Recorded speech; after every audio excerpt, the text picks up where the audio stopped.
Right, just a short video to do the summary of Tajfel's theories of social identity theory. So you'll be able to define key terms like prejudice, discrimination and stereotypes, and describe social identity theory with some evaluation by the end of this video. So remember, prejudice means to prejudge something, so to judge people before you know them, based usually solely on the group that they are part of. So you judge people by the group that they're part of rather than them as an individual. It's generally kind of a thought or a belief, whereas discrimination is the next stage up, and discrimination is an actual act. You do something differently. So this involves treating people differently because of the group that they're part of, and name calling, stopping them coming into like the shop that you work in, anything like that. Any sort of actual act that you do something. And a stereotype is a fixed and oversimplified image or an idea about what a particular type of person or thing is like. So the stereotypes about pretty much every group in society, how people consider librarians to be quiet, things like that. So there are three parts of prejudice. You can either have a belief about a person, which is the cognitive component, so your particular thoughts or ideas about a person or a group. You have feelings about them, so you might dislike people in a certain group. This is an example of an affective component, an emotional response. Or you can have the behavioural component, which is discrimination, behaving a different way towards them. So Tajfel in 1970 came up with the social identity theory, SIT. The first key idea, and this is something that students often miss out, is Tajfel thought the simple act of being grouped, the simple existence of two separate groups, was enough to cause prejudice between two people. And there are three stages of this theory. So we've got social categorization, where you automatically put yourself into groups, in-groups and out-groups. Social identification, where you absorb the culture and identify with the members of your group. So that you take on all the different things like the way they talk, slang they might use, clothes they wear, beliefs and attitudes. And then finally, social comparison. You make your group seem better, or you kind of improve what you think about yourself to boost your self-esteem by building your group up and putting other groups down. I'll quickly go into those in a bit more detail now.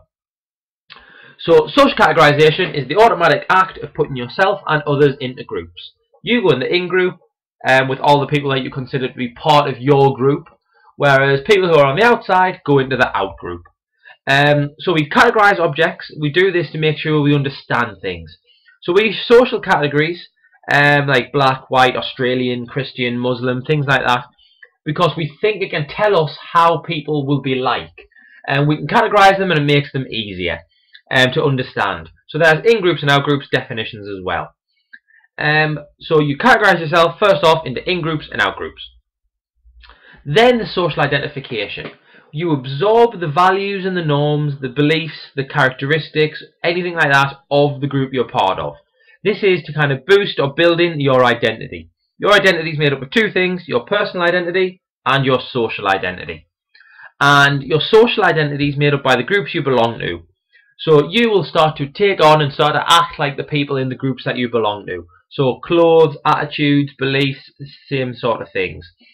So often, if an example is in the exam, it might be of soldiers, you can talk about uniforms. Or with cults, you can talk about if they wore kind of the same clothes or committed like similar rituals and things like that. This is kind of the stage where we also get stereotypes. Stereotypes develop here because people are acting in a certain way to fit in with the group. And finally, social comparison. This is where, in order to boost your self-esteem, you make your group look bigger and better than the out-group. The idea of social comparison is that we build ourselves up, we boost our self-esteem by doing this, and there's two processes. In-group favoritism, so you make your group look good, you overestimate how good they are at things, you talk about positive characteristics of your in-group and they kind of downplay the negatives, versus out-group denigration, which is the exact opposite. You underestimate them, you make the out-group look bad, things like that. So remember, when we're evaluating a theory, we use SCOUT, supporting evidence, conflicting evidence, other explanations. Is this a useful explanation and is this testable? So the supporting evidence of this theory, to start off with, would be Sharif. So we did this study already, there's a video of it on here as well. So Sharif is the one where he separated the boys, and what we need is a kind of a paragraph that summarises his findings in particular. Maybe a sentence about the procedure to say that he separated these boys out into the Rattlers and the Eagles and made them compete against each other. But what we're really bothered about is kind of the results and how they interacted with each other. So you would be talking about how they burnt each other's flags as an example of prejudice because they were in that comparison stage, and so on. Other theory is that of realistic conflict theory. I'm doing the other theory first because the conflicting evidence goes in line with that. So realistic conflict theory is a theory thought up by Sharif. This is an important point I'll quickly tell you. Remember, the theory of prejudice, social identity theory, is by Tajfel. The supporting evidence for Tajfel's theory is from Sharif. But Sharif also came up with his own idea about what causes prejudice.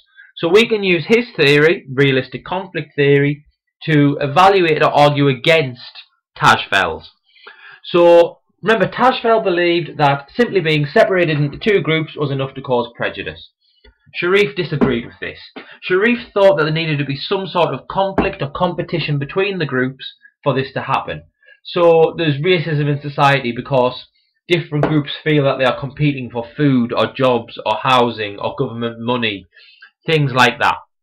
And it's that conflict that causes the prejudice. Therefore, the conflicting evidence we've got is that of Lalonde. Lalonde was a study where they reviewed or interviewed ice hockey fans, and there was a number of teams playing in a tournament. And what happened was the ice hockey fans, even if they were doing badly, if they were losing, they said that their team was the better one and they were losing because the other team was cheating, showing that kind of the difference between them. And it supports Sharif. It also supports Tajfel to some degree, but it supports Sharif because they were in competition with each other. And it's that competition that really drove the kind of prejudice between them. Remember, testability. We can talk about strengths and weaknesses of Sharif's study. So all of the stuff that we've done about Sharif, whether it's the sample, whether it's reliable, if it's a valid method, is it ecologically valid, etc., we can put that as an evaluation of this theory. If we've got supporting evidence, which is not very good evidence, and because it's not valid or it's not reliable or whatever, then it criticizes the theory. It says the theory isn't really that useful. Importantly, when we're evaluating these, talking about whether it supports a theory or not, we shouldn't use ethics as an evaluation point. Even if the study is ethically wrong, it can still support a theory. And then finally, for usefulness, there's quite a few problems with this. So can this be applied or used in society, or is it valid? So it does give us a good explanation of prejudice, which I've missed off this slide, sorry. It does give us a good explanation of prejudice and how we can understand that. So it explains kind of football rivalry. That's a key example we can always use. But there are some problems. It's not kind of an overarching theory. So for example, it ignores individual difference. Tajfel thinks that if you're in a group, you should be prejudiced against other groups. But we all know that that's not true. Just because you are black does not mean that you hate white people, and just because you are white does not mean you hate black people, and so on. There are individual differences. People are different, and some are more or less prejudiced than others. It ignores competition, which is why we've got realistic conflict theory. And it doesn't do things like explain varying levels of prejudice.